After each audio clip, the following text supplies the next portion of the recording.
Hey y'all, it's Johnny Garcia, your Democratic nominee for Congressional District 35. We couldn't have gotten here if it wasn't for the endorsement of Progress Texas. And it's why I'm happy to be giving you this testimonial on their 16th anniversary. You know, it's important that you get behind Progress Texas and you help chip in, because they help candidates like myself make sure that our message is being exposed to the masses. They continue to generate the momentum that we need here in Texas, because we can flip this state blue. But it only starts with your help, with you pitching in, and we're gonna need everybody's help come November so we can ultimately win back our nation and our democracy. It's Friday, June 5th, 2026, and this is the Progress Texas Daily Dispatch. Rapid response on the breaking news stories Texas progressives need to know. I'm Chris Mosier. Progress Texas amplifies progressive values, leaders, and actions. Through our no paywall podcasts and digital media, we make Texas politics easy to understand and to participate in. And your support for fact-based independent media hands the mic to millions of Texans. Thanks very much to Mary Sisson, Patrick Yeagle, and Cheryl Thorpe for their ongoing sustaining support. We really appreciate it. We had a great talk yesterday. It is one click back on this podcast feed on our In Progress Roundtable show about the myriad ways that Texas conservatives have picked the Texas LGBTQ plus community yet again as a favorite punching bag. It's sad to say that this is something that community has come to expect and live with daily in Texas, but that community stands strong, and we stand with them here at Progress Texas. Alex Spicer and Alyssa Fields at the Dallas Observer both report on the historic relocation of the annual Dallas Pride Parade, which is happening tomorrow, not in Fair Park, but right smack through the middle of downtown Dallas, a shift marking a significant and necessary moment for queer visibility at a time when our LGBTQ plus friends, again used to being picked on around here, face unprecedented political hostility in Texas lately. Our Republican-dominated legislature continues its fixation on restricting trans rights. Religious PACs continue to target federal marriage equality. And during the election, a litany of anti-queer dog whistles and outright outspoken hate are central to GOP election messaging. Bringing Dallas's vibrant celebration of love and acceptance into the very core of the city is an assertion of space, political resilience, and justice that Dallas, Texas, and the whole country, in fact, all need right now. It's free, and it's happening tomorrow, Saturday, June 6th. Downtown Dallas is the place for every progressive person in the DFW region to be loud and proud. Something else during In Progress yesterday that blew my hair back. We were discussing veteran journalist and Texas native Scott Pelley, dismissed from his job at 60 Minutes for daring to stand up to his underqualified and overconfident new MAGA bosses at CBS News, and also Anderson Cooper, who is apparently for similar reasons passed on renewing his contract with CBS.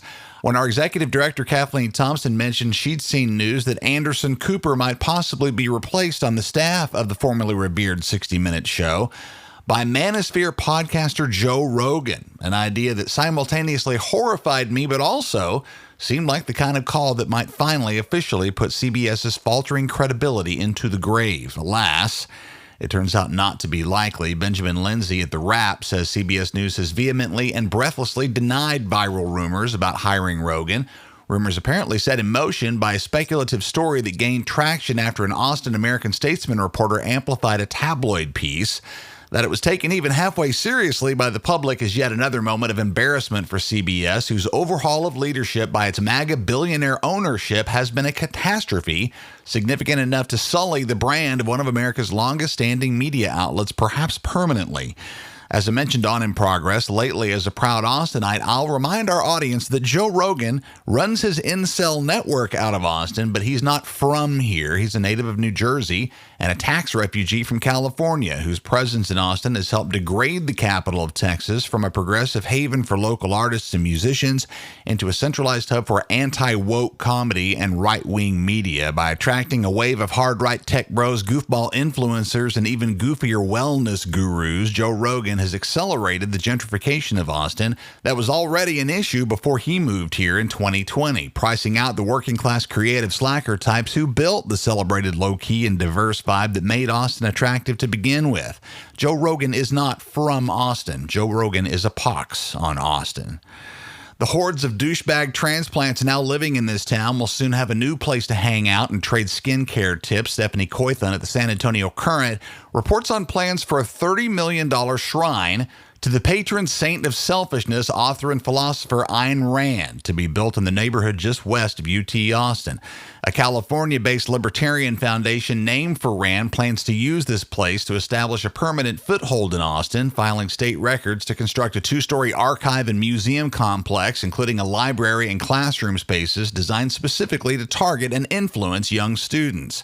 This is very openly a center for the indoctrination of Texas kids into Rand's philosophy of objectivism, which champions unfettered self-interest while actively vilifying ethical altruism and collective social responsibility. Folks like Elon Musk and Peter Thiel and J.D. Vance are all big fans.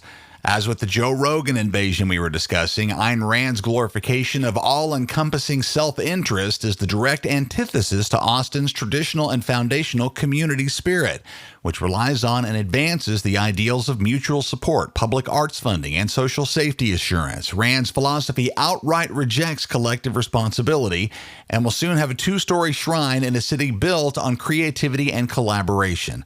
Objectivism is a bad fit for Texas as a whole, too. We're already paying the dire costs of environmental deregulation, a largely unlimited fossil fuel industry, an isolated power grid, and a public school system regarded by our state leadership as an expensive afterthought. Ayn Rand's philosophy is the complete opposite of who we are in Austin and what we need across Texas.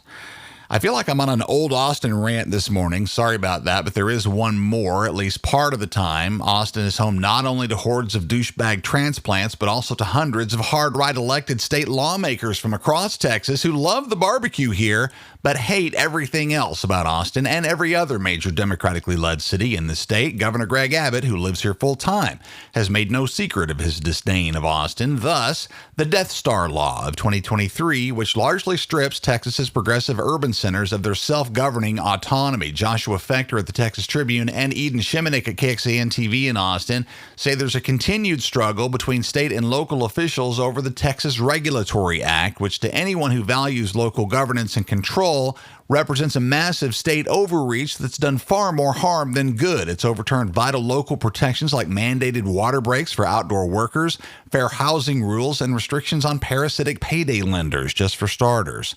Meanwhile, Republican lawmakers want more blood. They're demanding that the Texas Attorney General's office be given the power to financially penalize Texas cities that don't actively gut their own code books to comply with the Death Star Law in advance. Look for more on this in the upcoming 2027 legislative session here in Austin, 221 days until that session starts on Tuesday, January the 12th.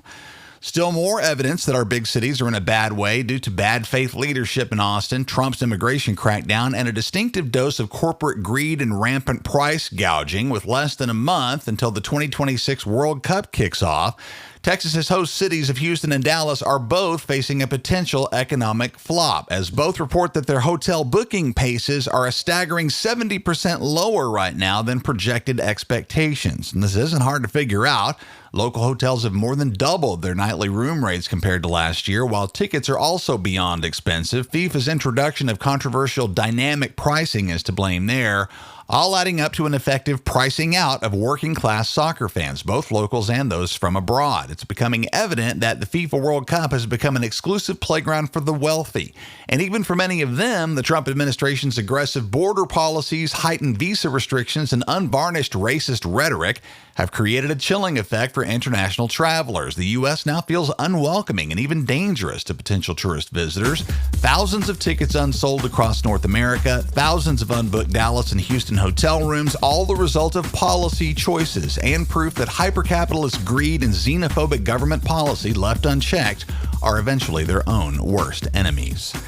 We're gearing up for our 16th anniversary celebration in Dallas. Save the date. It's Tuesday, June 16th, 1 week from this Tuesday. See the link in the show notes to reserve your spot. Thanks to our friends and allies Pamela Pearson and Tom Hogan, Eric Johnson and Dr. Mark Parker, Howard Cleon, the Honorable Yasmin Simon, Charles Zeller, the Democratic candidates of the 15th Court of Appeals, Alex Andrade, Will Judy, the Honorable Dick Levine, Nancy Sanders, Mark Melton, Sarah Peretta and Jason Smith, Jerry Yoss, and the rest of the sponsors of our 16th anniversary shindig. We're excited to see all of you in Dallas.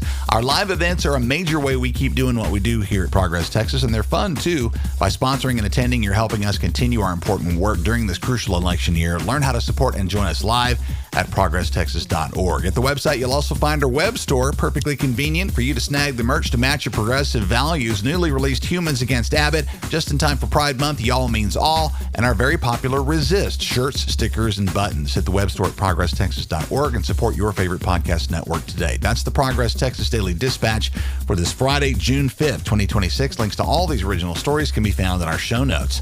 When lies in Texas are well funded by the far right, your support for fact-based reporting is needed and appreciated. I'm Chris Mosier. Thanks so much for listening. Have a great day and a great weekend. We'll see you again here on Monday morning.